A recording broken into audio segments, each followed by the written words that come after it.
Welcome. అసలైన ప్రశ్న అసలైన జవాబు అనే కార్యక్రమానికి చాలా కాలం తర్వాత మిమ్మల్ని కలుసుకున్నందుకు సంతోషంతో మరొకసారి ఆహ్వానం పలుకుతున్నాను. ఈరోజు మనతో పాటు దేశం ఎటుపోతోంది అన్నటువంటి ఈ అంశంను చర్చించడానికి, ముఖ్యంగా దేశంలో జరుగుతున్నటువంటి అనేకమైనటువంటి అంశాలు, ప్రపంచానికి శాంతిని, ప్రపంచానికి సమాధానాన్ని, ప్రపంచానికి ఐక్యతను చూపించి నేర్పించేటటువంటి విశ్వగురువుగా ఉండాల్సినటువంటి భారతదేశంలో సమాధులు మీ వాళ్ళవా మా వాళ్ళవా, గుడులు మీ వాళ్ళవా మా వాళ్ళవా, మీరు ఈ దేశపోళ్ళా కాదా, మేము ఈ దేశపోళ్ళమా కాదా, ఏ జిల్లాకు ఏ పేరు పెట్టాలి, ఎవరి పేరు పెడితే మాకు కలంకం, ఎవరి పేరు పెడితే మాకు సంతోషం, ఇలాంటి చాలా చీప్ మాటలతో భారతదేశం మరి ఎటుపోతోందో అన్నటువంటి ఆందోళన చాలామందిలో కలిగిస్తున్నట్లుగా ఈరోజు బుద్ధిజీవులైనటువంటి వాళ్ళు, లేకపోతే చదువుకున్నటువంటి వాళ్ళు, యూనివర్సిటీస్లో ఉన్నటువంటి వాళ్ళు, న్యాయ వ్యవస్థకు చెందినటువంటి వాళ్ళు చాలామంది వాళ్ళ భావనలను టెలివిజన్ ద్వారా, అలాగే పత్రికల ద్వారా వ్యక్తపరుస్తున్నారు. ఈరోజు వాటిని గురించి చర్చించడానికే ఈరోజు అసలైన ప్రశ్న సిసలైన జవాబు అనే కార్యక్రమంలోనికి మిమ్మల్ని ఆహ్వానిస్తున్నాము. రక్షణ టెలివిజన్ యాప్ ద్వారా, అలాగే యూట్యూబ్ ద్వారా కూడా మీ యొక్క కామెంట్స్ రూపంలో ప్రశ్నలు ఏమైనా ఉంటే ఈ పర్టికులర్ అంశాన్ని గురించి తప్పకుండా మీరు అడగచ్చు. ఈరోజు మనతో చర్చలో పాల్గొనడానికి మొదటగా విజయవాడ ప్రాంతం నుంచి యజ్దాని గారు మనకు అందుబాటులో ఉన్నారు. Welcome sir. Good evening sir. Very good evening sir. అలాగే విజయవాడ ప్రాంతం నుంచే ఫరూక్ షుబ్లీ గారు కూడా మనతో అందుబాటులో ఉన్నారు. షుబ్లీ గారు వెల్కమ్ సార్. అలాగే స్టూడియోలో మనతో పాటు ఈరోజు పులిగుజ్జు గారు, డాక్టర్ పులిగుజ్జు సురేష్ గారు, అలాగే నవీన్ వడ్డే గారు, ఇద్దరు కూడా మనతో పాటు అందుబాటులో ఉన్నారు. Thank you sir, welcome. Right, మొదటగా నేను యజ్దాని గారితో మొదలు పెట్టాలి అని అనుకుంటున్నాను. యజ్దాని గారు, భారతదేశంలో గత కొన్ని నెలలుగా మొదటేమో కర్ణాటకతో, అంటే అంతకుముందు బాబ్రీ మసీదు అన్నటువంటి అంశము, ఒకే అంశము చాలా ఏండ్ల పాటు నడిచింది, చాలా ఏండ్ల పాటు ఒక రకమైనటువంటి దేశవ్యాప్తమైన ఉద్రిక్తతకు కారణమైంది. కానీ ఇప్పుడు ఈ రీసెంట్గా ఇప్పుడు నేషనల్ లెవెల్ నుంచి, అనగా దేశ స్థాయి, రాష్ట్రీయం అని హిందీలో అంటారు, దేశ స్థాయి నుంచి మెల్లిమెల్లిగా రాష్ట్ర స్థాయికి, జిల్లా స్థాయికి కూడా ఇదే వైషమ్యాలు, ఇదే వేర్పాటువాదం, ఇదే ఒకరి పట్ల ఒకరికి ఒక రకమైన ఏవగింపును జొప్పించేటటువంటి ఒక ప్రణాళిక అన్నది భారతదేశంలో కనిపిస్తూ ఉన్నట్లుగా ఉంది. ప్రధానంగా ఏలుతూ ఉన్నటువంటి పార్టీలు ఎందుకని ఇలాంటి అల్లర్లకు, ముఖ్యంగా జ్ఞానవ్యాపి అన్నటువంటి రీసెంట్గా జరిగిన ఎపిసోడ్ తీసుకున్న, జైపూర్కు చెందిన, అంటే రాజస్థాన్కు చెందినటువంటి ఒక ఎంపీ గారు ముందుకొచ్చి ఇది మా పెద్దల యొక్క స్థలము, దీన్ని తాజ్మహల్ని కనుక తవ్వినట్లయితే లోపల మా పెద్దల సమాధులు ఉంటాయి, లేకపోతే మా పెద్దలకు సంబంధించిన దాఖలాలు ఉంటాయి అని చెప్పటం, ఇలాంటి చాలా సన్నివేశాలు మనకు కనిపిస్తున్నాయి. ఇవన్నీ కూడా రాబోయే ఎన్నికలకు కేవలము ఒక టిక్లర్ లాంటివే అంటారా, లేకపోతే దీని వెనకాల ఏదైనా ఒక విశాలమైనటువంటి, లేకపోతే ప్రొలాంగ్డ్ అనేది అయితే అంటారో ఒక ప్రోగ్రామ్ లాంటిది ఏమైనా కనిపిస్తుంది అంటారా? సార్, ఇది చాలా పెద్ద ప్రశ్న. ఇది నేను ఎంతసేపట్లో మాట్లాడాలో నాకు అర్థం కాదు. టైం తీసుకోండి సార్, టైం తీసుకోనండి. Right, okay, right. మనం కూడా చాలాసార్లు ఏం చేస్తున్నాం అంటే ఏంటంటే, వాళ్ళు చూపించిన సినిమాని మాత్రం చూస్తున్నాం, కానీ దాని వెనకాల ఉన్నటువంటి ఒక ప్రణాళికను మనం చూడటం. నా ఉద్దేశంలో ముస్లిం హెరాస్మెంట్ అనేది ఒక పాలసీగా కనపడుతున్నది, కానీ ఇది రూపం మాత్రమే. ఇది పైకి ముస్లిం హెరాస్మెంట్ వాళ్ళ ఎజెండా కాదు, మైనారిటీ హెరాస్మెంట్ వాళ్ళ ఎజెండా కాదు కనిపిస్తుంటారు. ఈవెన్ క్రిస్టియన్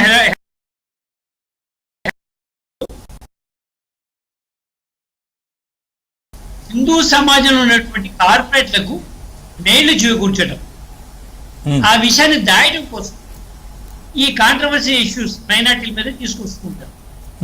ఒక హిందూ సమాజంలో సామాన్యులు ఏం చేస్తారంటే ఆ గొడవలు ఉంటారు. గవర్నమెంట్ ఎప్పుడెప్పుడు ఫెయిల్ అవుతుందో అప్పుడప్పుడు గుడినో మసీద్నో బయటికి తీసుకుంటారు. ఎప్పుడప్పుడు గవర్నమెంట్ ఫెయిల్ అవుతుందో హిజాబ్ని తీసుకొస్తారు. పెట్రోల్ రేట్ హైక్ అయిందనుకో, 1977 పెట్రోల్ రేట్ హైయెస్ట్ ఉండేది ప్రపంచ మార్కెట్లోనే. ఆనాడు పెట్రోల్ భారతదేశంలో 30 రూపాయలు కూడా లేదు. ఇవాళ పెట్రోల్ రేట్ ప్రపంచ హైయెస్ట్ రేట్ కూడా లేదు. భారతదేశంలో ప్రపంచ హైయెస్ట్ రేట్ ఇవాళ పెట్రోల్ ఇక్కడ అమ్ముడవుతుంది. ఉమ్, ఈ గవర్నమెంట్ ఫెయిల్యూర్.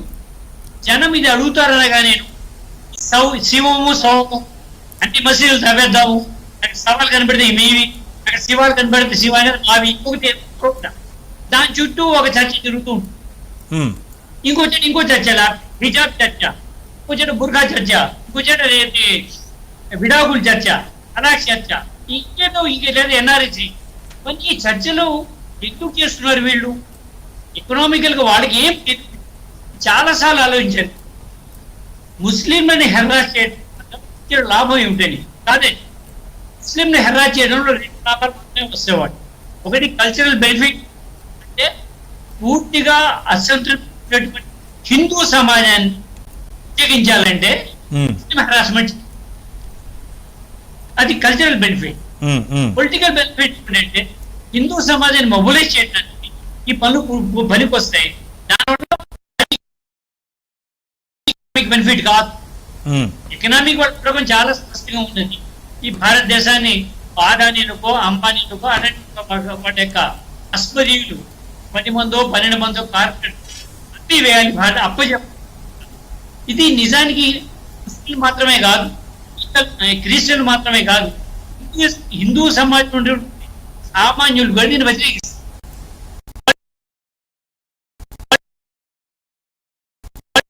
ఉన్మాదంలో ఉంచారు.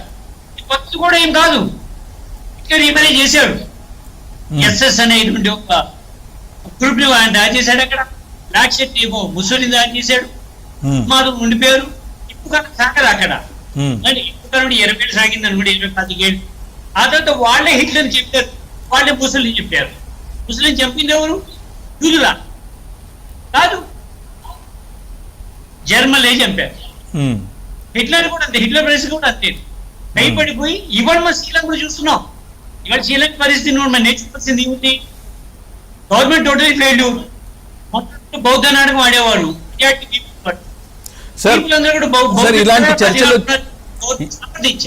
సార్ ఇలాంటి చర్చలు వచ్చినప్పుడు రియలైజ్ అయిపోయారు తప్పుడు గవర్నమెంట్ మంచి వాళ్ళ నుండి దూరం పరిస్థితి ప్రధానమంత్రికి వచ్చింది శ్రీలంకలో. ఆ రోజు జర్మనీలో ముస్లిం పారిపోతుంటేనే జర్మనీ శివాలలో పట్టుకొని, జర్మన్లో ఇటలీ శివాలలో పట్టుకొని వాళ్ళు ఆయన్ని మరి స్కిన్ అంటాం మనం, తుపాకీతో కాల్చి చీల్చి ఒడ్డుని కత్తులతోటి ఒక వేలాడగట్టారు గ్యాస్ స్టేషన్లో. ముస్లిం డెత్ కుక్కచావు. ఆ అసంతృప్తి ప్రజల్లో వచ్చినప్పుడు కూడా మైనార్టీల అంశాన్ని వీళ్ళు ముందుకు తీసుకొస్తున్నారు. ఇది ఎంత తొందరగా హిందూ సమాజంలో ఉన్నట్టు సామాన్యులు అర్థం చేసుకుంటే అంత తొందరగా దీనికి పరిష్కారం వస్తుంది. మైనార్టీలు అపోజ్ ఎలాగో చేస్తారు, క్రైస్తవులు ఎలాగో అపోజ్ చేస్తారు, ముస్లింలు ఎలాగో అపోజ్ చేస్తారు, కమ్యూనిస్టులు ఎలాగో అపోజ్ చేస్తారు. వీళ్ళ బలం సరిపోదు. హిందూ సమాజం ఉన్నటువంటి వాడు దీన్ని రియలైజ్ కావాలి.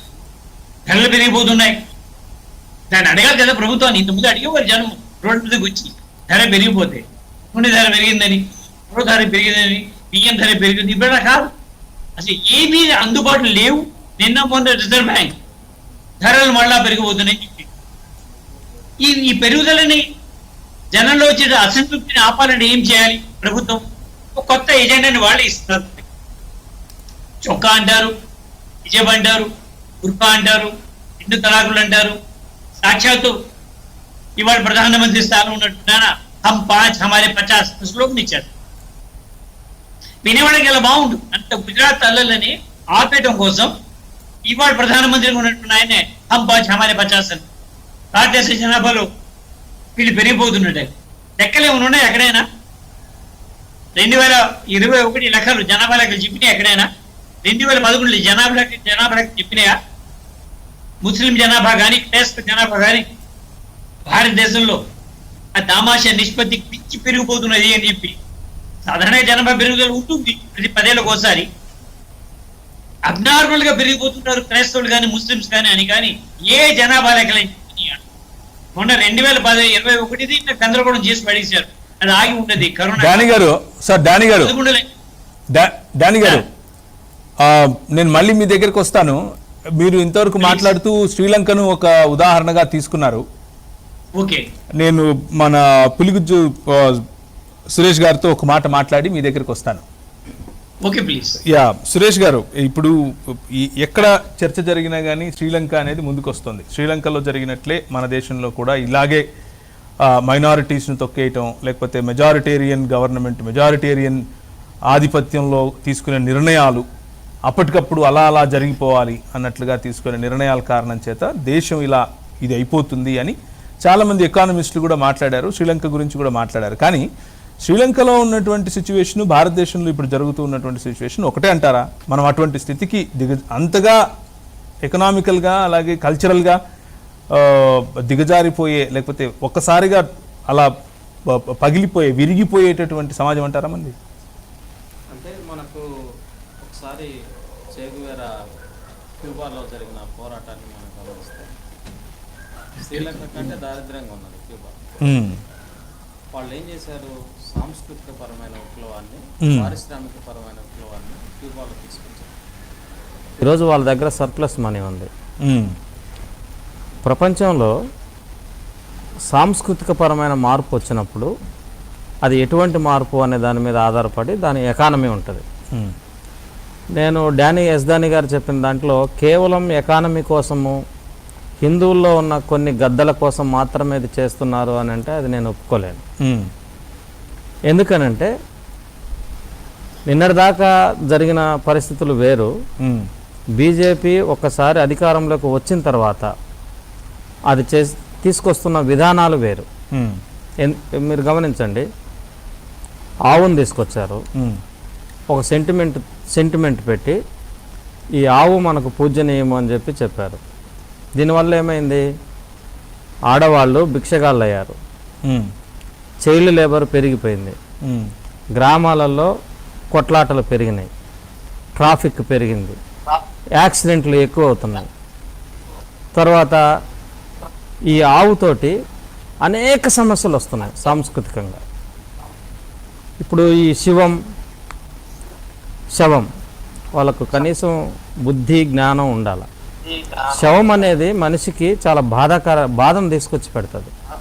ఒక శవము ముస్లిం సమాజము, క్రైస్తవ సమాజము వాళ్ళు పూడ్చిపెట్టుకుంటారు శవాలను, వీళ్ళు కాల్ చేసుకుంటారు. హిందువులు కాలుస్తారు. కాల్చిన తర్వాత వాళ్ళ శవాలు ఇంకా అక్కడెక్కడ ఉంటాయి? రెండవది, ఒక 100 సంవత్సరాలు అది జాతి సంపద కింద ఒక 100 సంవత్సరాల క్రితం ఏదైనా నిర్మాణం జరిగితే ఆ నిర్మాణము జాతి సంపద కింద లెక్కించి దానిని దేశం కోసము, భావి తరాల కోసం దాన్ని నిలబెట్టుకుంటాం, చరిత్ర కోసం. తాజ్మహల్ ఎప్పుడు కట్టారు? చార్మినార్ ఎప్పుడు కట్టారు? కనీసం 400 సంవత్సరాలు దాటిపోయింది, 500-600 సంవత్సరాలు అవుతుంది. ఇన్ని సంవత్సరాల చరిత్ర ఉన్న ఈ నిర్మాణాలను, ఈ కట్టడాలను జాతి సంపదగా నిలబెట్టుకోవడము చరిత్రలో చెప్పుకోవాల్సిన సందర్భంలో నిరంతరం విద్వేషం. ఇప్పుడు ఒక చర్చి మీద పోయి కాషాయ జెండా పెడతారు, మరొక మసీదు మీద పోయి కాషాయ జెండాలు పెడతారు, అక్కడి పోయి కొట్లాడతారు. లేని శత్రువును, ఈ దేశంలో హిందువులకు ఎవరు శత్రువులు లేరు, ఇంకొకళ్ళకి కూడా ఎవరు శత్రువులు లేరు. అంటే క్రిస్టియన్స్ కానీ, ముస్లిమ్స్ కానీ, సిక్కులు కానీ, బుద్ధిస్టులు కానీ వాళ్ళు మా శత్రువులు అని వీళ్ళు భావించడం లేదు.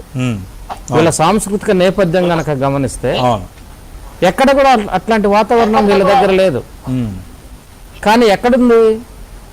ఒక శత్రువును ప్రతి ఒక్కరిని శత్రువుగా సృష్టిస్తున్నారు, కానీ హిందువులను హిందువులుగా మారుస్తున్నారు, ప్రకటిస్తున్నారు. అంటే ఈ దేశంలో ఉన్న వాళ్ళందరూ హిందువులే అని అంటున్నారు. ఒక అబద్ధాన్ని హిందుత్వంగా మార్చి వీళ్ళందరూ మా వాళ్ళే అని చెప్తున్నారు. మరి మీ వాళ్ళే అన్నప్పుడు వాళ్ళందరి కోసం నువ్వేం చేస్తున్నావు? నాకేం కనపడుతుందంటే, ఇప్పుడు ఈ కర్ణాటకలో ఒక కాలేజీలో ఆయుధ శిక్షణ ఇస్తూ ఉన్నారు. అంటే అధికారంలో ఎవరున్నారు అక్కడ? బీజేపీ ప్రభుత్వం అధికారంలో ఉంది. కర్ణాటకలో ఇస్తున్నారు, అస్సాంలో ఇస్తున్నారు ఆయుధ శిక్షణ, మధ్యప్రదేశ్లో ఇస్తున్నారు, ఉత్తరప్రదేశ్లో ఇస్తున్నారు, హర్యానాలో కూడా ఇస్తున్నారు. అంటే అనేక రాష్ట్రాలలో యువకులను విద్యాలయాల్లో ఉండాల్సి, విజ్ఞానాన్ని సంపాదించుకొని దేశాభివృద్ధికి ఉపయోగపడాల్సినటువంటి యువ సంపద ఈ దేశంలో ఏమవుతుంది అంటే ఒక మూఢత్వంలోకి, ఒక మూర్ఖత్వంలోకి, ఒక బందిపోటుల్లాగా యువతను తయారు చేస్తున్నది. ఇది కేవలం ఎకానమీ వైపే చూడటం అనేది అంత సరైనది కాదని నేను భావిస్తున్నా. ఎందుకు వీళ్ళని నేను బందిపోట్లుగా పోల్చుతున్నా? అప్పుడెప్పుడో మనం చూసాం, అంటే పుస్తకాలలో చదువుకున్నాం, చరిత్రలో బందిపోట్లు ఉండేవాళ్ళంట, వాళ్ళు దారి కాసేవాళ్ళంట, రోడ్ల మీద ఎవరు పోతున్నా కూడా వాళ్ళని దోచుకునే వాళ్ళంట, వాళ్ళని కొట్టి చంపేవాళ్ళంట అనేది కథలలో, పుస్తకాలలో చదువుకున్నాం. కానీ ఇప్పుడు నేరుగా చూస్తున్నాం. వీళ్ళు ఎప్పుడు ఏ మసీదు మీదకి పోయి దాడి చేస్తారో అర్థం కాదు, ఎక్కడ ఏ దళితుల్ని చంపేస్తారో అర్థం కాదు, ఎక్కడ ఎటువంటి విధ్వంసం సృష్టిస్తారో కూడా అర్థం కాదు. అంటే దొంగచాటుగా, బయట దొంగచాటుగా ఆయుధాలు ధరించి నిరాయుధుల మీద పోయి చంపడము, కొట్టడము, మళ్ళీ వాళ్ళే రెచ్చగొట్టడము, ఇవన్నీ చేస్తూ ఉన్నారు. అంటే ఇక్కడ ఏం జరుగుతున్నది అని అంటే, ఉదాహరణకి మనకు దళితుల్ని అణచివేయాలంటే యాంటీ కన్వర్షన్ లా తీసుకొస్తున్నారు. దళితుల్ని చైతన్యాన్ని ఆపేయాలి అని అంటే FCRAను కట్ చేయాలని అంటున్నారు, కట్ చేస్తున్నారు. అంటే ఇక్కడ ప్రతి ఒక్కటి మనిషికి సరైన ఆహారం లేకుండా చేయాలంటే వాళ్ళకి క్యాటిల్ లాస్ తీసుకొస్తున్నారు. ఆవుని నిషేధించడం, ఎవరి దగ్గర ఆవు పట్టుకొని పోతున్నారు. అంటే అంత ప్రేమ ఉన్నోళ్ళు వాళ్ళ ఇళ్లలో ఎందుకు పెంచుకోరో బ్రాహ్మణులు అర్థం కాదు. నిన్న 2 లక్షల లీటర్ల నెయ్యిని తీసుకుపోయి ఇక్కడ సమతామూర్తి పేరుతోటి అక్కడ పారబోస్తే దాని గురించి ఎవరు ప్రశ్నించరు. ఎవరైనా ఆహారం తింటే తినే ఆహారాన్ని నిషేధించాలని మాట్లాడతారు, కానీ ఆహారానికి సంబంధించి, బలమైన ఆహారానికి సంబంధించి నెయ్యిని తీసుకుపోయి వృధాగాడ పోస్తూ ఉంటే దాన్ని మాట్లాడడానికి ఎవరు ముందుకు రారు. ఇక్కడ ఏం కనపడుతుంది అని అంటే, నేను ఎట్లా ఉండాలో వాళ్ళు నిర్ణయిస్తున్నారు, నేనేమి తినాలో వాళ్ళు శాసిస్తున్నారు, నేనేమి చదవాలో కూడా వాళ్ళే నిర్ణయిస్తున్నారు. ఉదాహరణకి మొన్న కేరళలో నరేంద్ర మోడీ గారు కేరళ నారాయణ గురువు గారి ఆలయం దగ్గరికి వెళ్ళారు. ఆలయం దగ్గరికి వెళ్ళి ఈయన ఒక గొప్ప రిఫార్మరు, ఒక ఆలయాన్ని కట్టి ఆలయాన్నే విద్యాలయంగా మార్చినటువంటి గొప్ప తాత్వికవేత్త అని చెప్పి ఆయన గురించి చాలా పొగిడారు. 2 రోజుల తర్వాత కర్ణాటకలో నారాయణ గురు పెరియార్లకు సంబంధించిన వాళ్ళిద్దరికి సంబంధించినటువంటి పాఠ్యాంశాలను విద్యా వ్యవస్థలో నుంచి తొలగించేశారు. అంటే తొలగించి ఎవరికి పెట్టారు? హెగ్డే వారు, సావర్కర్ తీసుకొచ్చి పెట్టారు. ఎవడి హెగ్డే వారు, ఎవడి సావర్కరు, వాడి గురించి మేమెందుకు చదవాలా? వాడు దేశానికి చేసింది ఏంటి? దేశంలో వాడేమన్నా స్వాతంత్ర పోరాటంలో ఏమన్నా పాల్గొన్నాడా? ప్రజల కోసం ఏమన్నా పనిచేశాడా? ప్రజల జీవితాలను మార్చడానికి ఏమన్నా కృషి చేశాడా? అంటే ఇవన్నీ ఏం లేవు. మేము అధికారంలో ఉన్నాము, మేము పెట్టింది మీరు చదవాలి అంతే. అంటే ఇక్కడ నాకేం కనపడుతుందంటే, మొత్తం ప్రజల్ని సాంస్కృతిక పరంగా ఒక ద్వేష భావనలోకి తీసుకురావడం. ఏంటి ఆ ద్వేషం ప్రజల్లోకి జొప్పించిన తర్వాత ఏం సాధిస్తారు?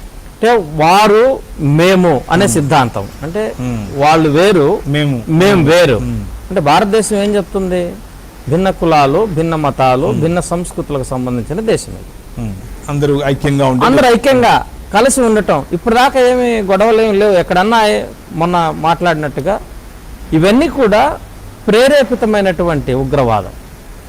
భారతదేశంలో ప్రజల మధ్య వాళ్లకు ఎటువంటి గొడవలు లేవు, కానీ ఉన్నదేంటి? ఒక ప్రేరేపిత ఉగ్రవాదం. దాంట్లో ఎకానమీ ఉంది, దాంట్లో పాలిటిక్స్ ఉంది, దాంట్లో మిగతా ఇతర వ్యవస్థలు కూడా ఉన్నాయి అందులో. కాబట్టి దేశాన్ని బందిపోట్ల చేతుల్లో నుంచి బయటికి తెచ్చుకోవాల్సిన అవసరం ఉందని నాకు అనిపిస్తా ఉంది. షిబ్లీ గారు వచ్చారా లైన్లో? ఫారూక్ గారు వచ్చారండి. ఓకే, సో అండి ఫారూక్ గారు మీ వీడియో సార్ నేను ఒక మాట చెప్పాను. చెప్పండి సార్, చెప్పండి. అలాగా ఫారూక్ గారు మీ వీడియో సెట్ చేయండి, మీ వీడియో ఆన్ చేయండి. ఫారూక్ గారు చెప్పండి సార్. డానీ గారు.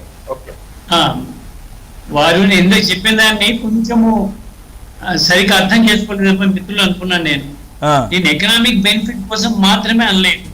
దానికి కల్చరల్ బెనిఫిట్ ఉంది వాళ్ళకి, తర్వాత ఏమో పొలిటికల్ బెనిఫిట్ ఉంది, ఇక ఎకనామికల్ బెనిఫిట్ కూడా చెప్పి అంతేలేండి, అంతేలేండి. శుభ్లి గారు ఏంటి సార్, ఏంటి మొత్తానికి రీసెంట్గా మీరు ఎక్కువగా టీవీలో కనిపిస్తున్నారు, కనిపించి మేము కోల్పోవడానికి ఏమీ లేదు,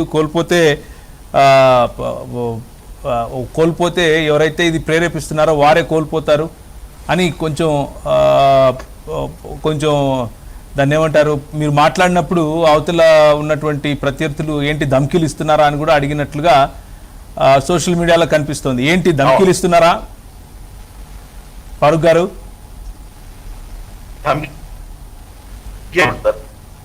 ఎవరైతే దాన్ని వార్నింగ్ అనుకుంటారో ఆ వార్నింగ్ అనుకునే వాళ్ళకి వార్నింగ్ అనుకోమని చెప్తాను.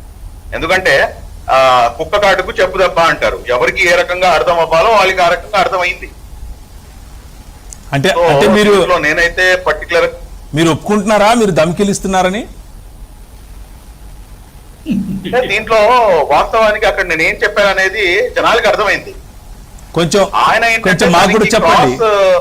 ఇచ్చేద్దామని చెప్పేసి నేను చాలా స్పష్టంగా నేను ఒకటే సార్ చెప్పింది. ఇప్పుడు ఏదైతే పరిస్థితులు ఉన్నాయో భారతదేశంలో కానివ్వండి, లేకపోతే మన ఇరు తెలుగు రాష్ట్రాల్లో కానివ్వండి, లేకపోతే ఎస్పెషల్లీ ఏదైతే మస్జిద్ మందిర్ 80:20 ఈ రకంగా కట్టం వర్సెస్ తిలక్, ఇది ఏదైతే ఈ జరుగుతున్నాయో ఈ ఇష్యూస్ అన్నింటినీ కూడా ఒక్కసారి గమనిస్తే ఏంటంటే చాలా స్పష్టంగా ఒక విషయం అర్థమవుతుంది. ఇందాక డానీ గారు దాన్ని ప్రస్తావించారు, అదే విషయం ఇక్కడ చాలా స్పష్టంగా అర్థమవుతుంది. ఏ రకంగా అయితే శ్రీలంక ఈ మతపరమైనటువంటి అంశాలకు హిజాబ్ అనుకోండి, లేకపోతే నమాజ్ అనుకోండి, లేకపోతే రోజా అనుకోండి, లేకపోతే ఇంకా ఇతర ఏ అంశాలకైనా కానీ వాళ్ళు ప్రతిదానికి కూడాను అక్కడ ఏదో ఒక అడ్డుకట్ట వేస్తూ వచ్చింది. ఈ రోజు వాస్తవ రూపంలో ఏంటి శ్రీలంక పరిస్థితి అనేది ప్రపంచం మొత్తం శ్రీలంక వైపు చూస్తుంది.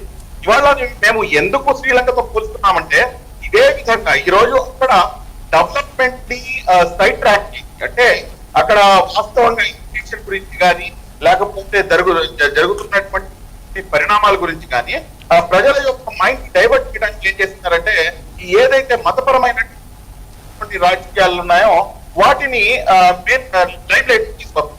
ఇలా చేయడం వల్ల ఏం జరిగింది అనేది ఈ రోజు సేమ్ యాజ్ ఇట్ ఈస్ ఇండియాలో కూడాను 1,00,000 కోట్లు చేసినటువంటి అప్పు, ఈ చేతకానితనం, ఈ చేతకాని ప్రభుత్వం యొక్క డొల్లతనం, ఈ ప్రతిదీ కూడా ఏంటంటే ఈ ఇష్యూస్ లేకపోతే ఈ రోజు మన హిందూ మిత్రులు ఎవరైతే హిందూ మిత్రులు కానివ్వండి, లేకపోతే అన్య మతస్థులు ఎవరైతే ఉన్నారో వాళ్ళందరికీ కూడా ఒకే విషయం డైవర్ట్ చేశారు. అంటే ఏం చేసినా పర్లేదు, మన హిందూ కోసం పనిచేస్తున్నారు, మన హిందూ సర్కారు ఓకే వెరీ గుడ్, ముస్లింలను అణిచివేస్తున్నారు, క్రైస్తవులను అణిచివేస్తున్నారు, దళితుల్ని అణిచివేస్తున్నారు.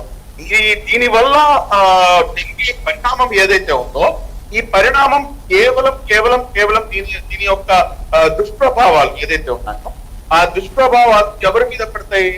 కేవలం ముస్లింల మీద మాత్రమే పడతాయా? ఇప్పుడు 120 రూపాయలు పెట్రోల్ అయిందండి.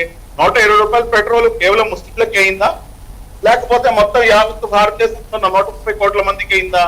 రేపటి రోజున జరిగే ఏదైతే దుష్పరిణామాలు ఉన్నాయో ఈ దుష్పరిణామాలు భారతదేశంలో ఉన్న శుభ్లి గారు శ్రీలంకతో పోల్చడం ఓకే, దాని దగ్గరికి వద్దాము. అది అక్కడ మీరు చెప్పేది క్లారిటీగా ఉందా లేదా అనేది కూడా మళ్ళీ మనం ప్రశ్నించుకుందాం.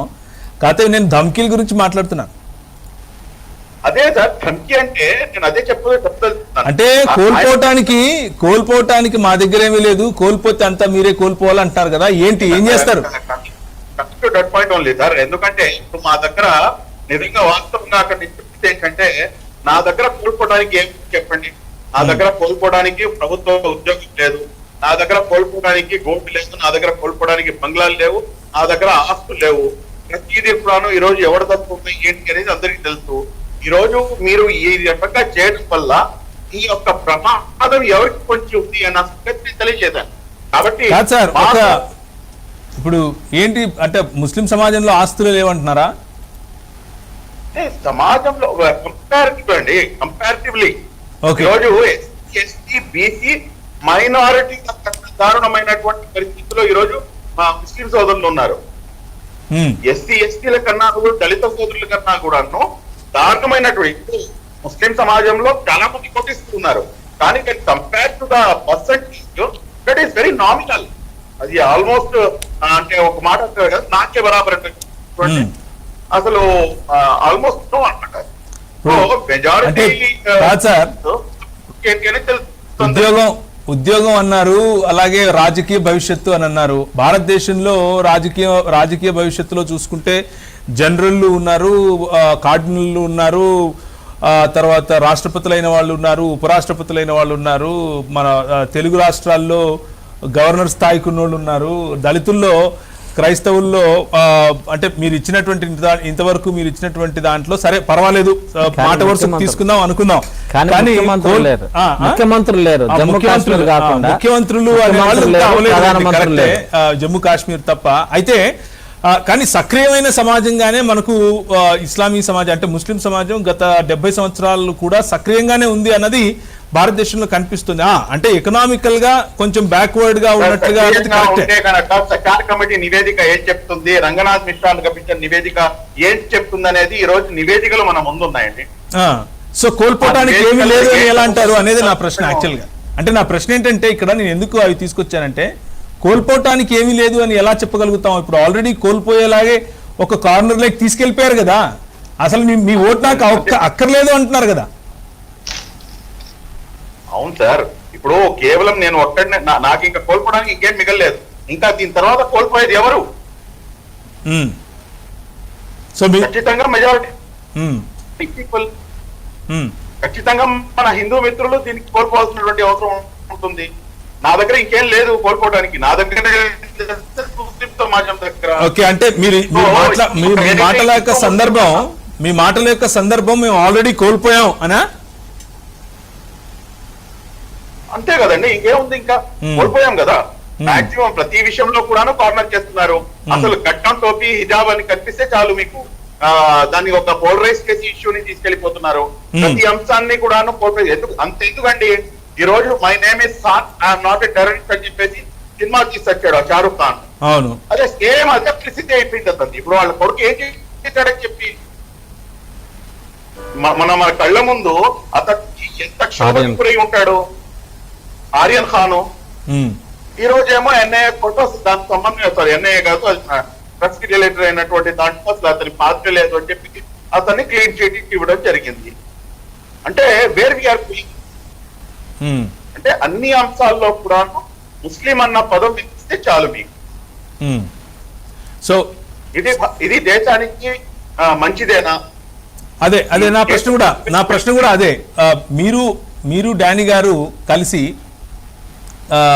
అంటే ఒకవైపు డానీ గారిని నేను సెక్యులర్ వాయిస్ గా చూస్తున్నాను, ఇంకొక వైపు మిమ్మల్ని నేను అంటే రిలీజియస్ కాకపోయినప్పటికీ ఇస్లామిక్ కమ్యూనిటీ లేదా ముస్లిం కమ్యూనిటీకి వాయిస్ గా చూస్తున్నాను. నేను ఒకవేళ తప్పుగా చూస్తూ ఉంటే మీరు నన్ను కరెక్ట్ చేయండి, ఇబ్బంది ఏమీ లేదు. మీ ఇద్దరు కలిసి ఈ ఒక ఎక్స్ట్రీమ్ ఆపోజిట్ వాయిస్ లేకపోతే ఎక్స్ట్రీమ్ ఆపోజిట్ గా ఉన్నటువంటి భావజాలం ఏంటి? ఆ భావజాలం అని అంటే అది నువ్వు సెక్యులర్ అయినా, నువ్వు కమ్యూనిస్ట్ అయినా, నువ్వు ఇస్లామీ అయినా, నువ్వు క్రిస్టియన్ అయినా మా వాడివి కాదు కాబట్టి నిన్ను మేము అణిచివేస్తాం అనేటటువంటి భావజాలానికి దాన్ని ఎలా ఎదుర్కోబోతున్నారు? ఎలాంటి చైతన్యం కోసం ఎదురు చూస్తున్నారు? ఎలాంటి మార్పు సమాజంలో రావాలనుకుంటున్నారు? చాలా స్పష్టంగా ప్రవీణ్ గారు, వీళ్ళు ఇప్పుడేమో ఏదైతే శివలింగాలు ఉన్నాయో ఆ శివలింగాలు ఎత్తికే పనిలో వాళ్ళు ఉన్నారు. మేమైతే ఆకాశం నుంచి దారాలు తీసుకురావడానికి, ఈ దేశానికి పథకాలు తీసుకురావడానికి, ఈ దేశానికి మెడల్ తీసుకొచ్చి ఈ దేశం యొక్క ఔన్నత్యాన్ని ప్రపంచ వ్యాప్తంగా చాటి చెప్పడానికి, అదే విధంగా ఈ దేశం కోసం ప్రాణం త్యాగం చేశాము, చేస్తూనే ఉంటాము. దానికి నిదర్శనం నిన్న మన అహ్మద్ సోదరుడు ఈ ముగ్గురిని పాకిస్తాన్ కి సంబంధించినటువంటి ముఖ్యుల్ని చెప్పేసే క్రమంలో అతను కూడా ప్రాణాలు కోల్పోయాడు. కాబట్టి సపరేట్ గా మనం ఏంటంటే వీటి గురించి చెప్పాల్సినటువంటి, ఈ రోజు తవ్వితే శివలింగాలు అన్న ఆ పదం ఏదైతే ఉపయోగిస్తున్నారో, లేదా సవాల్ దొరికితేనేమో మీవి, శివాలు దొరికితేనేమో మావి అని చెప్పి, ఈ రోజు మేము చచ్చిన తర్వాత, ఇందాకే పిలుపులో ఒక మాట అన్నారు, చచ్చిన తర్వాత కూడా ఈ దేశం యొక్క మట్టిలో కలిసిపోయే మాతృభూమితో ఉన్నటువంటి ప్రేమ ముస్లిం సమాజం. డానీ గారు, ఈ మట్టిలోనే కలిసిపోతాం. రైట్. డానీ గారు, ఏంటి మనం స్లోగనీరింగ్ లో ఆగిపోదామా, లేకపోతే ఏమైనా దిశానిర్దేశం సమాజానికి ఏమైనా, అంటే బుద్ధిజీవులుగా ఉన్నటువంటి మీరు ఏమైనా చెప్పగలుగుతారా? నిజంగానే దిశ అనేది చాలా కాలంగా ఉన్నది కదండి. దానికి కూడా హడ్డిల్స్ ఉంటాయి కాబట్టి గతంలో ఉన్నంత అది ఇన్స్పైరింగ్ గా లేవు. అది ఒకటే గొడవ. అంటే మీరు ఒక మాట నేను మీకు గుర్తు చేస్తాను. మీరు ఇంతకుముందు ఒక మాట డిస్కషన్ లో ఒక మాట అన్నారు. ఏమన్నారంటే, అసలు చాలా రోజులు ప్రశ్నించే వాళ్ళు ఇప్పుడు ప్రశ్నించట్లేదు అని అంటున్నారు. ఉదాహరణకు బాబ్రీ మసీద్ జరిగినప్పుడు ఎక్కువ మంది బయటకు వచ్చి స్పందించిన వాళ్ళు కూడా హిందువులే. అది తప్పు, అలా చేయకూడదని. ఈరోజు అలా అది కనబడట్లేదు. లేదండి. ఈరోజు ఆర్కియలాజికల్ ఎవిడెన్సెస్ని ఆధారంగా చేసుకుని, సోషల్ మీడియాని ఆధారంగా చేసుకుని ఈ ప్రాపగండా ఏదైతే జరుగుతుందో దానికి సానుకూల స్పందన వస్తుందని అనుకోవాలా, ఈ స్పందన లేకపోవడానికి?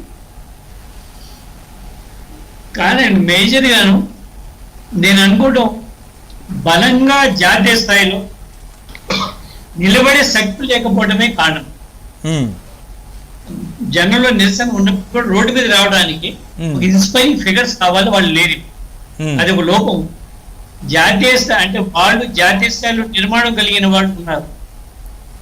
జాతీయ స్థాయిలో లేకుండా ప్రాంతీయంగా మాత్రమే ఒక నిరసన చెప్పాము. ఈ రెండింటి మధ్య ఈ మార్పు రావాలి, స్ట్రక్చరల్ మార్పు రావాలని అంటున్నాను. సైద్ధాంతిక మార్పు, సైద్ధాంతిక అందరికి అవగాహన ఉంచాను. Theoretically everybody knows it.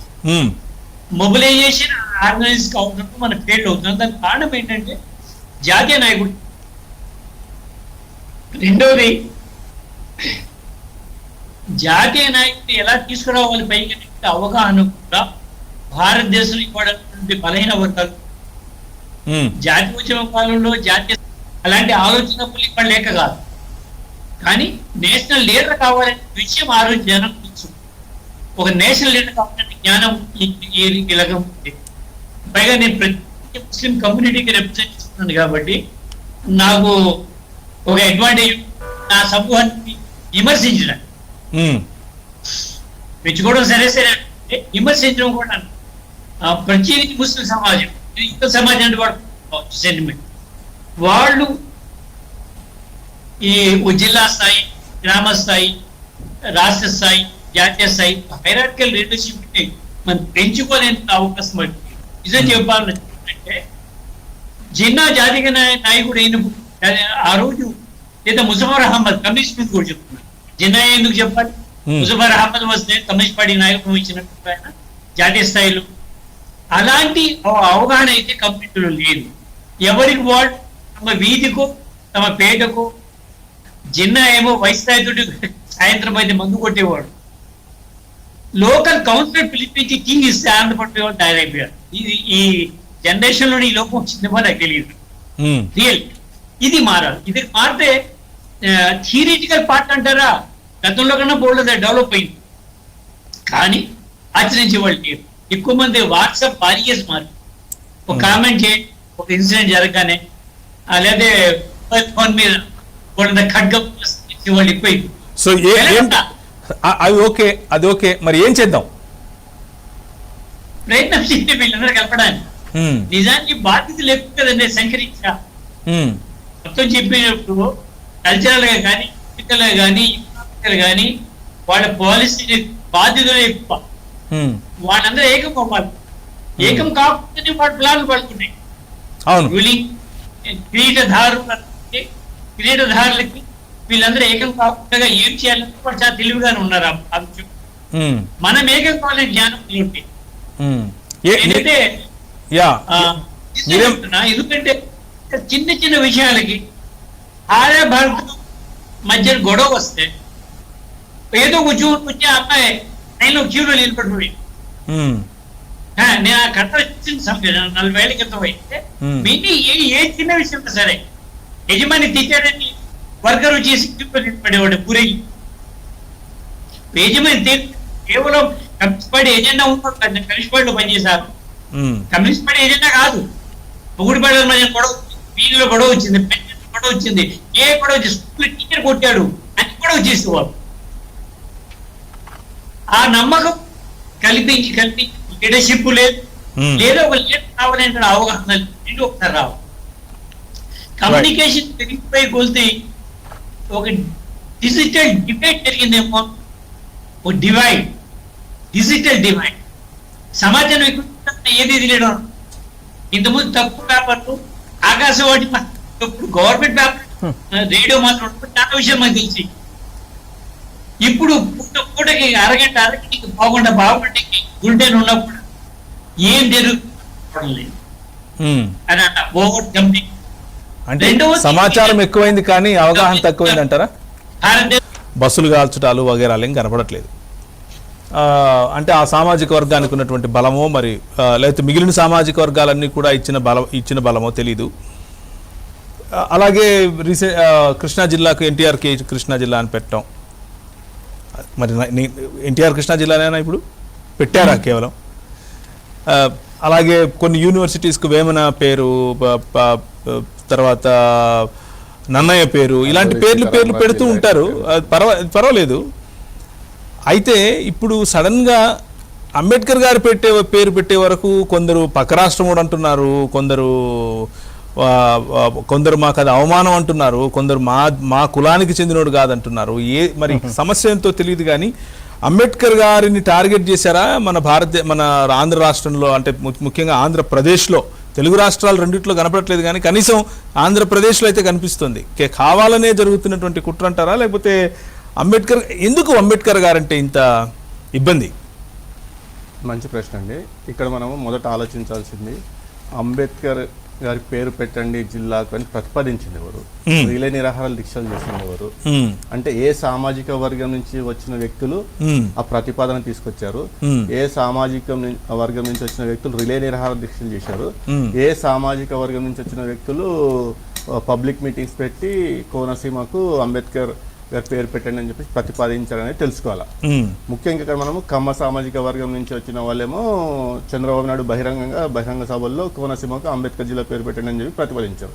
అలాగే కాపు సామాజిక వర్గం నుంచి వచ్చిన జనసేన పార్టీ అధ్యక్షుడు పవన్ కళ్యాణ్ గారేమో రిలే నిరాహార దీక్ష చేశారు ఆ జిల్లా పేరు. సో పెట్టమని మరి ఇప్పుడు రీసెంట్గా వద్దంటున్నారుగా. ప్రభుత్వం ఏం చేసింది? వాళ్ళ ప్రతిపాదనను, ప్రజల్లో వచ్చిన స్పందనను పరిగణలోకి తీసుకొని సరే అని చెప్పి పెట్టాక ఇప్పుడు ఏ సామాజిక వర్గం నుంచి వచ్చి అయితే ఆ పేరు పెట్టండి అని చెప్పి రిలే నిరాహార దీక్షలు చేశారో అదే సామాజిక వర్గం నుంచి వచ్చిన వ్యక్తులు బీజేపీ యొక్క అండతో, ఆర్ఎస్ఎస్ యొక్క అండతో వ్యతిరేకంగా పోరాటం చేస్తున్నారు.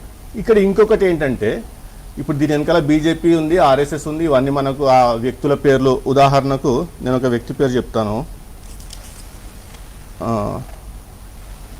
అన్యం సాయి అని ఒక వ్యక్తి ఉన్నాడు, అలాగే బీజేపీ లీడర్స్ ఉన్నారు, అదంతా కాపు సామాజిక వర్గం చెందిన వ్యక్తులు. ఈ యొక్క ఇష్యూ అయితే ఇక్కడ ఏ పార్టీకి ఆ పార్టీ తమకు అనుకూలంగా ఇష్యూని మార్చుకోవడానికి ప్రయత్నం చేస్తున్నారు. ఇప్పుడు రిలే నిరాహార దీక్ష చేసిన పవన్ కళ్యాణ్ వచ్చి ఇంకా ప్రెస్ మీట్ పెట్టేసి మీరు ప్రజల దగ్గర నుంచి ఫీడ్బ్యాక్ తీసుకోవాలి, ప్రజల దగ్గర నుంచి అది తీసుకోవాలని చెప్పేసి ఆయన ఒక అంటే యూటర్న్ తీసుకొని మాట్లాడుతున్నారు. ఎందుకంటే ఇక్కడ ఉద్యమం చేస్తుండేవారు ఆ పేరు వద్దు మాకని కాపు సామాజిక వర్గం చెందిన వాళ్ళు. ఇదంతా ఎందుకంటారు? ఎందుకు వద్దు లేదా ఎందుకు కావాలి చెప్తాను, అది కూడా చెప్తాను. ఇటు చంద్రబాబు నాయుడు సైలెంట్ అయిపోయినాడు. చంద్రబాబు నాయుడు ఇప్పుడు న్యూట్రల్గా సైలెంట్గా అయిపోయినాడు. అది డిప్లొమాటిక్ పర్సన్, డిప్లొమాటిక్గా మూవ్స్ ఉంటే అతని ఆలోచనను అర్థం చేసుకోవడం కష్టం. ఇక్కడ వైసీపీ వర్గం ఇప్పుడు ఫెయిల్యూర్ కాదా, ఇంటెలిజెన్స్ ఏం చేస్తుంది, పోలీసు ఏం చేస్తుంది, 144 సెక్షన్ ఉండగా అంతమంది బయటికి ఎట్లా వచ్చినారు, అంతమంది వచ్చి ఆ యొక్క విశ్వరూప ఇంటిని ఎట్లా తగలబెట్టినారు, ఆ ఇంటి తగలబెట్టేటప్పుడు పోలీసులు వచ్చి ఆ కుటుంబాన్ని ఇంటి నుంచి బయటికి తీసుకెళ్ళినారు కానీ తగలబెట్టడానికి వస్తున్న వాడిని ఆపలేదు. అంటే ఇక్కడ ప్రభుత్వం ఏం చేస్తుంది, ప్రభుత్వం దీన్ని ఎట్లా అడ్వాంటేజ్ తీసుకుంటుంది అని కూడా ఆలోచించాలి. ఇప్పుడు ప్రభుత్వం ఎందుకు దీన్ని ఇంకా కంటిన్యూ చేపిస్తుంది? 144 సెక్షన్లో మూవ్మెంట్ జరుగుతున్నప్పుడు ఎందుకు సైలెంట్గా ఉంది, ఇప్పుడు ఎందుకు కంటిన్యూ చేపిస్తుంటే కొందరు అంటారు వాళ్ళ ఎమ్మెల్సీ చేసిన హత్యను అంటే అది మరుగున పరచడానికి అంటారు, అది ఒప్పుకున్నాను. ఇక్కడ ఏంటంటే నెక్స్ట్ ఎలక్షన్స్ కోసము వైఎస్ఆర్సీపీ యొక్క ఎత్తుగడ ఇది. అక్కడ కాపు సామాజిక వర్గానికి, దళిత వర్గానికి వ్యతిరేకత తీసుకొస్తే ఈ vote bank opposite vote bank వీళ్ళ చేతిలోకి వచ్చేస్తుంది. ఇప్పుడు వైఎస్ఆర్సీపీకి దళితులు సపోర్టివ్గా ఉన్నారంటే నేను ఒప్పుకోను. వాళ్ళు సైలెంట్గా హర్ట్ అయినారు. ఈయన నమ్ముకొని నేను గెలిపించినందుకు వాళ్ళకి ఏం జరగట్లేదు, వాళ్ళ అన్ని కోతలే జరుగుతున్నాయి వాళ్ళకని. ఇది ఈ వైఎస్ఆర్సీపీ ఇలా లబ్ధి పొందాలని చూస్తుంది. ఇప్పుడు కాపులు అంబేద్కర్ పేరుని వ్యతిరేకిస్తున్నారు కాబట్టి దళిత సామాజిక వర్గం చెందిన వ్యక్తి కాబట్టి వాళ్ళకు ఓట్ బ్యాంకు సెట్ అయిపోతుంది. వీళ్ళ పర్సంటేజ్ కంటే వీళ్ళ పర్సంటేజ్ ఎక్కువ ఉంటుంది కాబట్టి ఈ ఓట్ బ్యాంక్తో ఈయన రాజకీయం చేసుకుంటాడు. అటు బీజేపీ వచ్చేసి కాపులకు టీడీపీ దగ్గర అంత లేదు, వైఎస్ఆర్సీపీ దగ్గర అంత లేదు, వాళ్ళకు ఒక ప్లాట్ఫామ్ కల్పించాలా, జనసేన అడ్డం పెట్టుకుని వాళ్ళకి ప్లాట్ఫామ్ కల్పించడం ట్రై చేస్తున్నారు. ఈ కాపుల నుంచి వచ్చిన వర్గం నుంచి వచ్చిన వాళ్ళని బీజేపీ అక్కడ లీడర్స్కి పెట్టింది. ఒక 5 months బ్యాక్ అతను ఆర్ఎస్ఎస్ మోహన్ భగవత్ అమలాపురం వచ్చి వెళ్ళినాడు. ఆర్ఎస్ఎస్ శాఖలు పుట్టగొడుగులా పుట్టుకొస్తున్నాయి ఇప్పుడు ఆ ప్రాంతంలో గల్లీకి ఆర్ఎస్ఎస్. సో ఈ అంబేద్కర్ గారి పేరు నిరసించడానికి కూడా ఆర్ఎస్ఎస్ శాఖలే కారణం అంటారా? ఆర్ఎస్ఎస్ కారణం. కాదు ఇక్కడ ఏంటంటే టీడీపీ వైఎస్ఆర్సీపీ మీద టీడీపీ మీద జనసేన ఇట్లా ఈ ముగ్గురిని తీసుకొస్తున్నారు కానీ బ్యాక్గ్రౌండ్ లో ఉన్న ఈ బిగ్ పిక్చర్ ని ముందుకు తీసుకురావట్లేదు. బ్యాక్గ్రౌండ్ లో ఉన్న బిగ్ పిక్చర్ ఎవరు? BJP RSS. ఏంటి వాళ్ళకి వచ్చే లాభం ఏంటి? ఇలా బస్సులు తగలబెట్టడం లేకపోతే ఊర్లు తగలబెట్టడం ద్వారా ఏం లాభం వస్తుందంటారు? అంబేద్కర్ ని ప్రజలలోకి తీసుకెళ్ళకూడదు. ఇలా చేయటం వల్ల అంబేద్కర్ గారు ఇంకా వెళ్ళారు కదా ఎక్కువ. ఇది ఇప్పుడు నాయకత్వ లోపం స్పష్టంగా కనిపిస్తుంది అక్కడ మనకు. ఏ సామాజిక వర్గం నుంచి చెందిన వ్యక్తిపై పేరు నిలబెట్టుకొని వీళ్ళు బురద జల్లుతున్నారో ఆ సామాజిక వర్గంలో సరైన నాయకత్వం ఉంటే ఇప్పటికి అంత సెట్ అయ్యేది. ఇక్కడ నాయకత్వ లోపము, ఆర్థికపరమైన వనరుల లోపము, ప్లస్ ఇక్కడ ఏంటంటే యూనిటీ లేదు. ఇక్కడ మీరు అక్కడ రోడ్ మీదకి ఎక్కిన దాంట్లో 4 కులాలు ఉన్నాయని చెప్తున్నారు. బేస్తవారు, మాదిగలు, మళ్ళీ బలిజ శెట్టిలు, కాపులు. ఇక్కడ మాదిగ డిఫరెన్స్ ఎంత తీసుకొస్తున్నారు? న్యూస్ పేపర్ రీడింగ్స్ న్యూస్లో చదివేటప్పుడు ఈ 4 కులాలు ప్రస్తావిస్తున్నారు. అంటే అంబేద్కర్ని వీళ్ళ నుంచి కూడా దూరం చేస్తున్నారు, అంటే ఐసోలేట్ చేసేస్తున్నారు ఇక్కడ అంబేద్కర్ని. ఇంకొక కోణంలో చూడాల్సింది ఏంటంటే ఓవరాల్గా ఈ హిందుత్వ ఎజెండాను ప్రజలకు తీసుకెళ్తున్నారు. హిందుత్వ ఎజెండాను ప్రజలకు తీసుకెళ్తూ ఈ కులాలకు ప్రాముఖ్యత కల్పిస్తూ ఇప్పుడు అంబేద్కర్ వాదన ఏంటి? కుల నిర్మూలన. ఆర్ఎస్ఎస్ ఏంటి? కుల వ్యవస్థ కావాలా. ఇప్పుడు అంబేద్కర్ని సైడ్ లైన్ చేసేస్తే ఈ కుల వ్యవస్థని బాహటంగా ప్రజలకు తీసుకెళ్ళిపోవచ్చు. ఇక్కడ ఎందుకు అంబేద్కర్ని వ్యతిరేకిస్తున్నారు? అసలు అంబేద్కర్ గురించి తెలియని వాళ్ళు వ్యతిరేకించాలి అంబేద్కర్ని. అసలు అంబేద్కర్ ఏం చేసినారు, ఈ బ్రాహ్మణులు ఏం చేసినారు, ఈ ఆర్ఎస్ఎస్ ఏం చేసింది దేశానికి, అసలు స్వాతంత్రం దేశానికి ఎవరు తీసుకొచ్చినారు, భారతదేశ ప్రజలకు స్వాతంత్రం ఎవరి వలన వచ్చింది, ఇవన్నీ మనం చెప్పాం కదా. మనం మీడియా చెప్పదు, అంటే మీడియాలో మనకు లేదు, పాఠ్యాంశాలు లేవు ఇవి. ఇప్పుడు 1947 August 15, 1947 ఇండిపెండెన్స్ వచ్చింది అనుకుంటాము. కాదు, అది అపాయింట్మెంట్ డే, అది ఇండిపెండెన్స్ రాలేదు. ఎప్పుడైతే ఇండిపెండెన్స్ రాలేదు ఎట్లా చెప్పగలమంటే అంబేద్కర్ గారి స్పీచ్ 1949లో November, if I'm not wrong 24 ఆయన ఇచ్చిన కాన్స్టిట్యూషన్ పరమైన స్పీచ్లో స్పష్టంగా India will be going to independent from 1950 after implementation of this constitution చెప్తాడు. ఎందుకు చెప్పాడు? ఆల్రెడీ ఇండిపెండెన్స్ వచ్చింటే. ఈయన రాసిన రాజ్యాంగం ద్వారా స్పష్టంగా భారతదేశానికి ఇండిపెండెన్స్ ఇప్పించినాడు. అప్పుడు 1947 వచ్చిన ఇండిపెండెన్స్ ఏంది? బ్రిటిష్ వారి నుంచి ఇండిపెండెన్స్ వచ్చింది. తర్వాత పాలన ఎవరి చేతిలోకి వెళ్ళింది? చిట్పన్ బ్రాహ్మణుల చేతిలో పాలన వెళ్ళిపోయింది. కాన్స్టిట్యూషన్ ద్వారా మొత్తం సమాన హక్కులు కానీ చట్టాలు కానీ స్పష్టంగా అందరూ ఒకటని చెప్పి కానీ ఈయన తీసుకొచ్చినాడు. ఇప్పుడు అందుకే కదా అంబేద్కర్ అంటే మంట. ఓకే, అమలాపురం అంబేద్కర్ క్యారెక్టర్ని అసాసినేట్ చేస్తూ ఆయన ఓట్ల కోసం ఆయన దగ్గర ఆయన కాలం మీద పడతారు, ఆయన విగ్రహాలు పెట్టేసి ఆయన కాలం మీద పడతారు, ఆయన దండలు వేస్తారు, ఆయన దేవుని చేసేస్తారు. పని అయిపోయిన తర్వాత వీళ్ళే తిడతారు. ఆ రాజ్యాంగం రాసింది కూడా అంబేద్కర్ వల్ల రాజ్యాంగం అట్లుందని చెప్పి రాజ్యాంగం ఒప్పుకోదు ఆర్ఎస్ఎస్ ఎప్పుడు కూడా. మీరు ఎప్పుడైనా సరే ఆర్ఎస్ఎస్ రాజ్యాంగం ఒప్పుకుంటుందని నిరూపించండి. ఈ రోజు కూడా ఆర్ఎస్ఎస్ మన రాజ్యాంగం ఒప్పుకోదు. మళ్ళీ అదే రాజ్యాంగమే ప్రమాణం చేసి పదవుల్లోకి వస్తారు. ఇక్కడ ఏంటంటే కులాల మధ్యలో చిచ్చు పెడుతూ ఒక కులం తక్కువ ఒక కులం ఎక్కువ అని చెప్పేసి ఆ మెసేజ్ ని ఇండైరెక్ట్ గా పాస్ చేసేస్తుంది. అంటే అంబేద్కర్ పేరు పెట్టడం వల్ల అది కులం తక్కువ ఉన్నటువంటి జిల్లా అవుతుందా? ఇప్పుడు కులం తక్కువ అంటే 340 ఆర్టికల్ లేకపోతే వీళ్ళు అడుగు తింటుండే. ఇప్పుడు ఎవరైతే ఇప్పుడు రోడ్ల మీదకి వచ్చి అంబేద్కర్ పేరు పెట్టేతో ధర్నా చేస్తున్నారో ఆయన పెట్టిన భిక్ష వల్ల ఈ స్థాయిలోకి వచ్చినారు. అంబేద్కర్ ఇట్లా భిక్ష చేసినాడు. అదే వర్గానికి చెందిన పటేల్ వద్దన్నాడు, కానీ అంబేద్కర్ పట్టుబట్టినాడు, కాదు వాళ్ళకు కూడా కావాలా. ఓబీసీ వర్గం ఇప్పుడు ఏదైతే వచ్చి రోడ్ల మీద అంబేద్కర్ పేరు పెట్టొద్దు, అంబేద్కర్ పేరు పెడితే మాకు అది ఇది అరిష్టం అది అని మాట్లాడుతున్నారో అంబేద్కర్ పెట్టిన భిక్ష వల్ల ఈ రోజులో వచ్చి మాట్లాడగలుగుతున్నారు. 340 ఆర్టికల్ అనేది అంబేద్కర్ యొక్క పట్టుదలతో కృషితోని అది అమల్లోకి వచ్చింది. ఏంటి అసలు ఆ ఆర్టికల్ 340 ఓబీసీకి రిజర్వేషన్ కానీ ఇప్పుడు ఇంకా అమలు కాలేదు కదా. అంటే పొలిటికల్ గా అయితే అమలు కాలేదు, ఎకనామికల్ గా వచ్చేసింది కదా, అవును, ఎడ్యుకేషన్ పరంగా వచ్చేసింది కదా. ఇప్పుడు ఆ ఆర్టికల్ ఉపయోగించుకుంటే వీళ్ళు చదువులు చదివేసి పెద్దలు అయిపోయారా?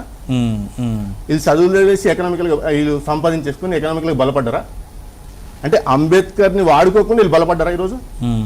అంబేద్కర్ లేకుండా వీళ్ళు ఉనికికంగా ఉన్నారు ఈరోజు. ఇక మేజర్ ఏంటంటే శూద్రులు ఎవరైనా సరే, అది కమ్మోడే కానీ కాపుడే కానీ వెల్మోడే కానీ ఎవరైనా సరే, అంబేద్కర్ లేకుండా వీళ్ళు ఈరోజు ఈ స్థాయికి వచ్చే వాళ్ళ, ఆ రాజ్యాంగం లేకపోతే వీళ్ళకు ఆ పొలిటికల్ రిజర్వేషన్స్ వచ్చాయా, ఎకనామికల్ గా వీకర్ సెక్షన్ కాబట్టి వాళ్ళకి ఎకనామికల్ గా అలాగే అండదండలు కనిపించని చెప్పి ప్రభుత్వాలు ముందుకు వచ్చాయా? అంతెందుకండి, అంబేద్కర్ ఏనాడు కూడా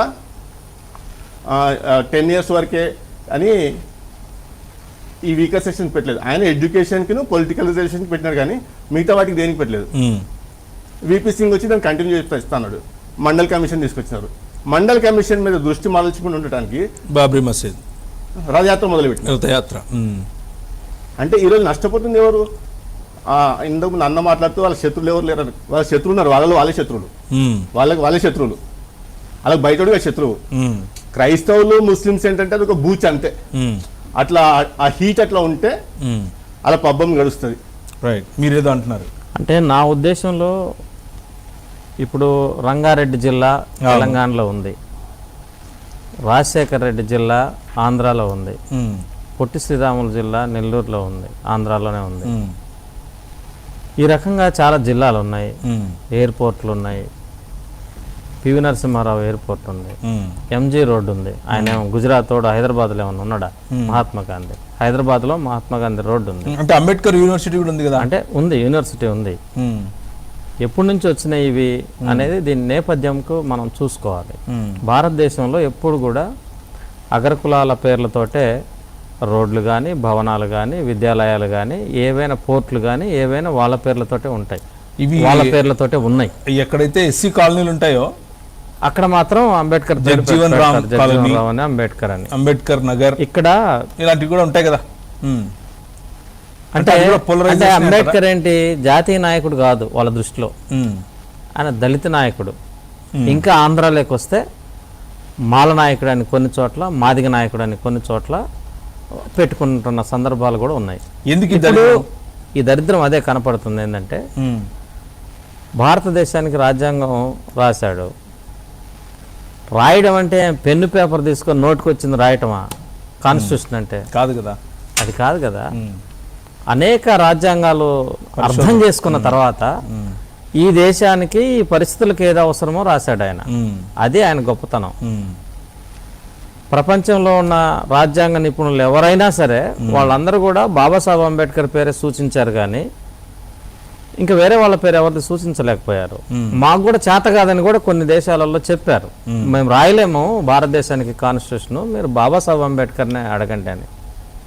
ఇక్కడ ఏమవుతుందంటే ఇప్పుడు సమస్య, ఒకసారి రామతీర్థం దగ్గర రాముడికి ఏదో దెబ్బ తగిలిందని, బొమ్మకి ఏదో దెబ్బ తగిలిందని రాజకీయ పార్టీలన్నీ ఓ పెద్ద యుద్ధం చేశాయి ప్రభుత్వం మీద.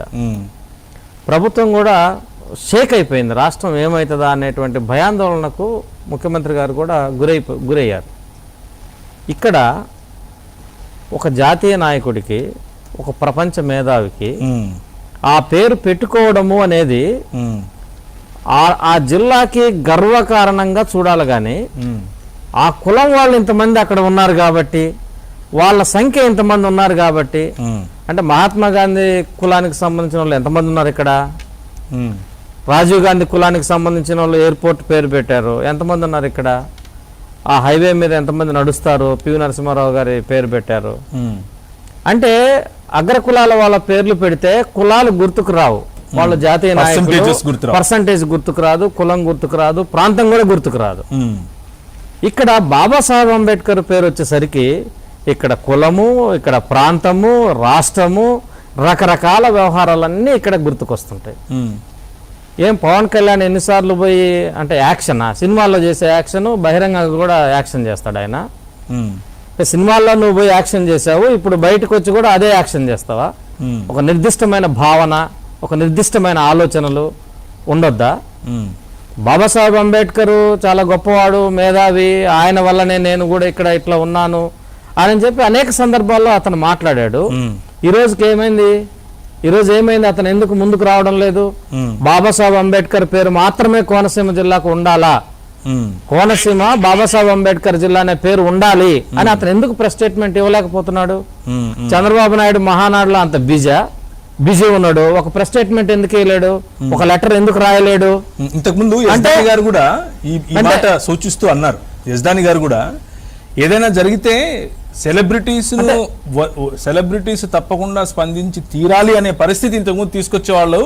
మీడియా ఇప్పుడు అది లేదంటారు. ఏమంటారు? కారణం ఏంటి అసలు? అంటే ఎవరికి పట్టనట్లుగా కేవలం అక్కడ ఉన్నటువంటి ఒకరిద్దరు లోకల్ లీడర్స్ కి మాత్రమే పట్టినట్టుగా ఉంది ఇది. ఈవెన్ ముఖ్యమంత్రి ఒకరిద్దరు లోకల్ లీడర్స్ కూడా కాదు.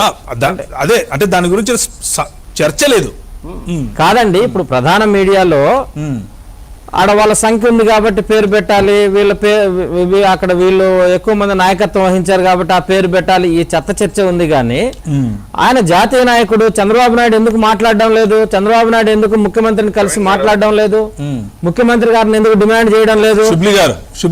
లేదంటే ఇతను ఎందుకు డిమాండ్ చేయడం లేదు? వీళ్ళు ఎందుకు మాట్లాడరు? ఇవన్నీ శుభ్లి గారు చెప్పండి. గారు చెప్పండి. ఇక్కడ ఒక చిన్న అంశాన్ని మనం గమనించాల్సిన అవసరం ఉంది. చెప్పండి. ఏప్రిల్ 2వ తారీఖున అన్ని జిల్లాలకి పేర్లు పెట్టడం జరిగింది. అవును, అది మన ఉగాది రోజున. అప్పటికే బాబాసాహెబ్ అంబేద్కర్ గారి పేరు అక్కడ దానికి పెట్టాలి ఆ జిల్లాకి అని చెప్పేసి తారాస్థాయిలోకి పోయి ఉంది. N number of people, thousands of applications, thousands of representations has been made by the people, not only by the Dalit people, by the other people also.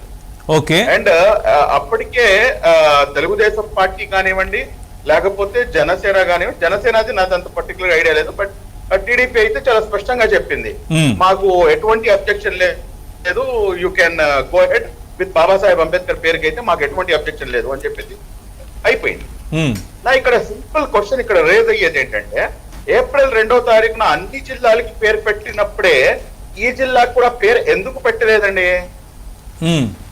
చాలా స్పష్టంగా ఏంటంటే కులాల కుంపలాట పెట్టాలి, కులాల మధ్యలో ఒక భేదాభిప్రాయాన్ని తీసుకొని రావాలి అని చెప్పేసి ఒక దురుద్దేశం అనేది ప్రభుత్వాన్ని చాలా స్పష్టంగా కనిపిస్తుంది. నంబర్ 1. నంబర్ 2 పాయింట్ వచ్చేసి, ఎప్పుడైతే ఈ అనంతబాబు ఇష్యూ జరిగిందో, డ్రైవర్ ఘటన, అందులో ప్రభుత్వం యొక్క బట్టలు పై నుంచి కింద దాకా ఊడిపోయినాయి, నగ్నంగా నుంచింది సమాజం ముందు. ఇప్పుడు అతను హత్య చేసిన 5వ రోజో 6వ రోజో అతన్ని సస్పెండ్ చేయడం జరిగింది. మాక్సిమం అతనికి శత విధాలుగా అతన్ని కాపాడే ప్రయత్నం చేసింది ప్రభుత్వమే సాక్షాత్. ఇదంతా మన కళ్ళ ముందు కనిపించింది. ఎప్పుడైతే ఇది జరిగి మొత్తం ఇష్యూ డైవర్ట్ అవుతుందో, ఇమ్మీడియట్ గా డైవర్షన్ పాలిటిక్స్ కి, అంటే ఇంత పెద్ద సమస్యని కేవలం ఎమ్మెల్సీ అనంతబాబు గారి ఇష్యూకు పరిమితం చేయడం కూడా కరెక్ట్ కాదండి. ఎందుకంటే 100% ఎమ్మెల్సీ అనంతబాబు గారి ఇష్యూని డైవర్ట్ చేయడానికి మాత్రమే ఈ అంశాన్ని తీసుకొచ్చారు. మీరు ఇందాక మాట్లాడినటువంటి కొత్త అంశంతో అయితే నేను పూర్తిగా ఏకీభవిస్తున్నా. ఇందులో బీజేపీ యొక్క హస్తం చాలా స్పష్టంగా ఉంది. ప్లస్ దొరికిన వాళ్ళ అన్యం సాయి అన్న వ్యక్తి, అతను అన్ని రాజకీయ పార్టీస్ తో కూడాను అందరికీ ఉంది. ప్లస్ అన్యం సాయికి డైరెక్ట్ ఇన్వాల్వ్మెంట్ ఎక్కడ లేదు. అతను A26 గా ఉన్నాడండి, అక్యూజ్ నంబర్ 26 గా ఉన్నాడు. దానికన్నా ముందు పెద్ద పెద్ద వాళ్ళ పేర్లు ఉన్నాయి. దాంట్లో బీజేపీకి సంబంధించినటువంటి కార్యదర్శి, అతని పేరు కూడాను అందులో ఉంది. మేకా వెంకట సుబ్బారావు, మళ్ళా ఇక్కడ కాపు ఉద్యమ నేత నల్ల సూర్యచంద్ర కుమారుడు, చెప్పదలుచుకుంది ఏంటంటే, ఇప్పుడు ఎన్టీఆర్ జిల్లా పేరు పెట్టినప్పుడు ఎవరికి అబ్జెక్షన్ లేదు. ఎందుకంటే నందమూరి తారక రామారావు గారు అంటే కమ్మ సామాజిక వర్గానికి చెందిన వ్యక్తి కాబట్టి. ఇప్పుడు వైఎస్ఆర్ కడప జిల్లా అని చెప్పి పెట్టినప్పుడు ఆయన రెడ్డి సామాజిక వర్గం కాబట్టి దానికి ఇబ్బంది లేదు. నా దళిత వర్గానికి ఈ రోజు నేను మాట్లాడగలుగుతున్నా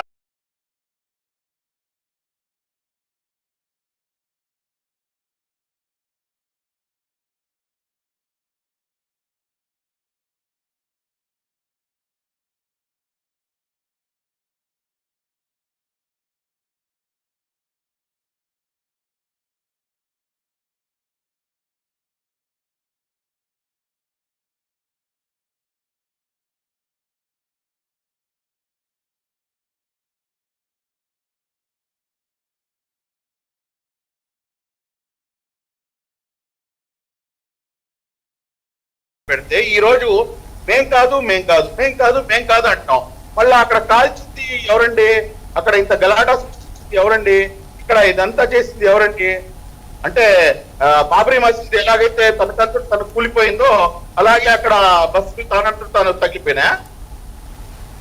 ఇక్కడ double standards of the government చాలా స్పష్టంగా ఇది స్పాన్సర్డ్ అంటే ఇంకా లిటరల్లీ ఓపెన్ గా చెప్పాలంటే కనుక గవర్నమెంట్ స్పాన్సర్డ్ టెర్రరిజం లాగా కనిపిస్తుంది ఆ వ్యవహారం. అదేంటి సార్ మీరు సెల్ఫ్ కాంట్రడిక్టింగ్ స్టేట్మెంట్స్ చేస్తున్నారు? ఇంతవరకు బీజేపీ స్పాన్సర్డ్ అన్నారు, మళ్ళీ ఇప్పుడు గవర్నమెంట్ స్పాన్సర్డ్ అన్నారు, రాష్ట్రంలో మళ్ళా టీడీపీ స్పాన్సర్డ్, టీడీపీ వాళ్ళకి ఇబ్బంది లేదు అంటున్నారు. ప్రవీణ్ గారు వెరీ బ్యూటిఫుల్ క్వశ్చన్. ఆంధ్ర రాష్ట్రంలో వైసీపీ పరిపాలన సాగుతుందని చెప్పేసి మీకు ఏమైనా అపోహ ఉందేమో కానీ నాకైతే చాలా స్పష్టంగా నాకు తెలుసు రాష్ట్రంలో బీజేపీ పరిపాలన సాగుతుంది. అది వాస్తవం. ఏమంటారు డానీ గారు? అది డానీ గారు ఏంటి కామెంట్స్? చివరి ఏమన్నారు మీరు శివులి గారు? ఎవరి పాలన సాగుతుందన్నారు? రాష్ట్రంలో బీజేపీ పరిపాలన సాగుతుంది అన్నారు. కానీ అలాంటి వాళ్ళందరూ కూడా చాలా స్టడీ చేయాల్సిన అనుసంధానం కదా అనంతపురం కోనసీమ కూడా. ఎందువల్ల అంటే కోనసీమ జస్ట్ ఎస్సీలు కాదు వాడు. మనం గమనించాల్సిన ఏంటంటే ఉమ్మడి ఆంధ్రప్రదేశ్ లో నేను 2002 ప్రాంతం డాక్యుమెంటరీ తీశాను ఎస్సీల మీద. అప్పుడు నాకు అర్థమైంది